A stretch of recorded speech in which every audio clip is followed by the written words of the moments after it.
Mohon izin memperkenalkan diri, nama saya Pandu Wicaksono. Mohon izin untuk mempresentasikan bahan presentasi hari saya, yaitu mengenai nasionalisme. Nasionalisme dapat diartikan sebagai pandangan atau paham kecintaan seseorang terhadap bangsa dan tanah airnya. Kenapa bisa begitu? Karena yang pertama, nasionalisme merupakan suatu sikap atau pemahaman dari masyarakat suatu bangsa yang memiliki keselarasan, kebudayaan, dan wilayah. Yang kedua, nasionalisme dapat terwujud dengan adanya kesamaan cita-cita dan tujuan, sehingga timbul rasa ingin mempertahankan negaranya.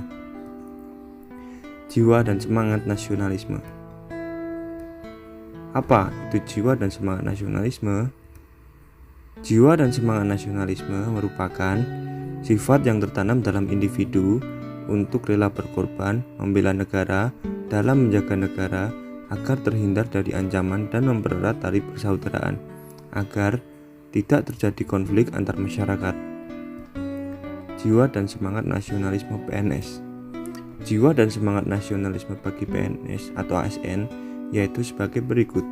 Yang pertama, menjaga kebersihan lingkungan bersama dengan sadar membuang sampah pada tempatnya dan mengikuti kegiatan kerja bakti di lingkungan setempat atau di tempat kerja.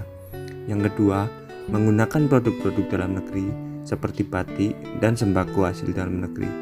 Yang ketiga, melaksanakan ibadah sesuai dengan keyakinan dan bertanggung jawab.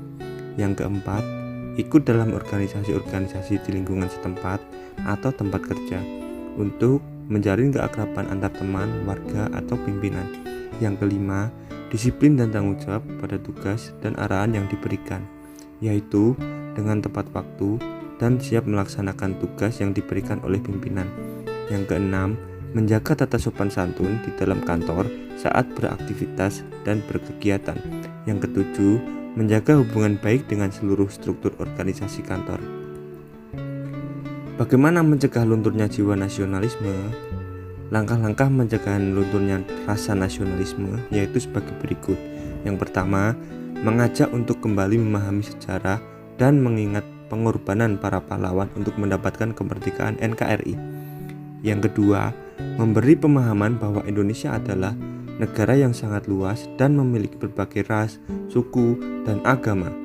Yang ketiga, mengamalkan Pancasila di setiap pekerjaan yang dilaksanakan.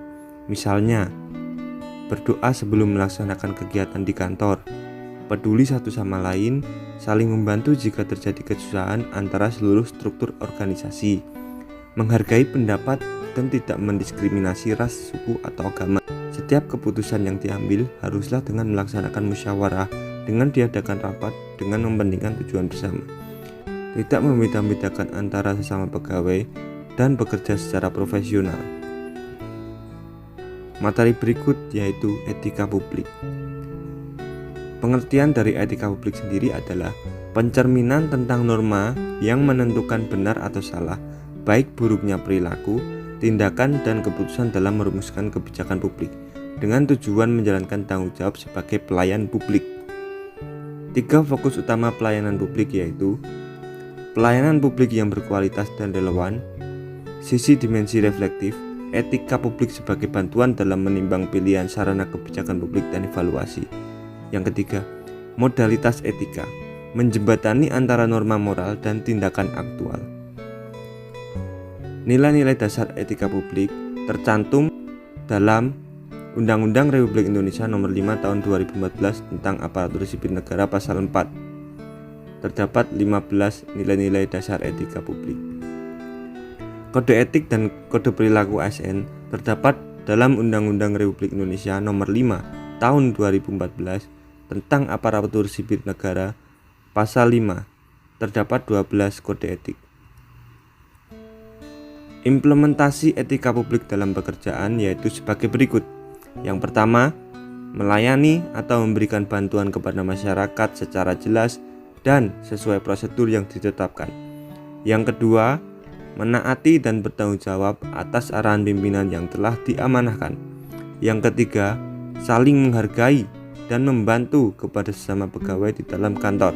Yang keempat, senantiasa menambah ilmu pengetahuan dengan cara membaca, dan melakukan studi yang perlu ditingkatkan guna menopang kegiatan di dalam pelaksanaan pekerjaan.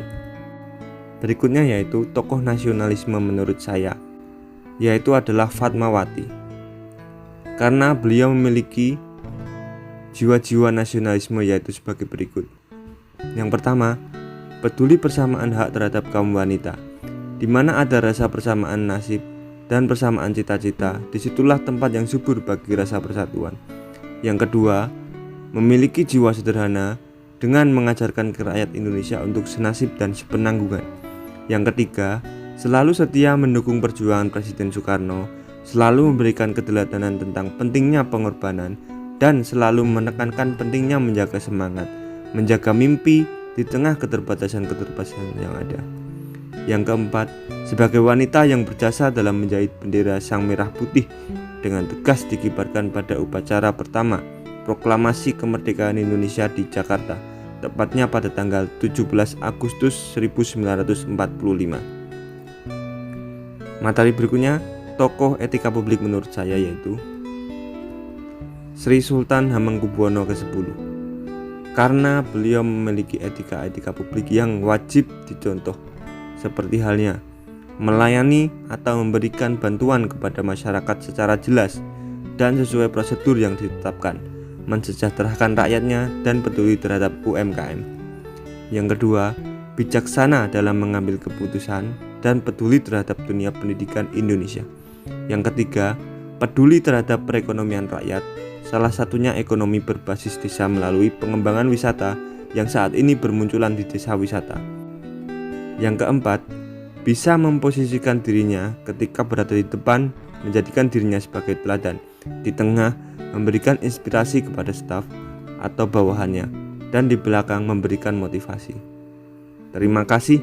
Sekian presentasi dari saya. Apabila ada kesalahan, mohon dimaafkan.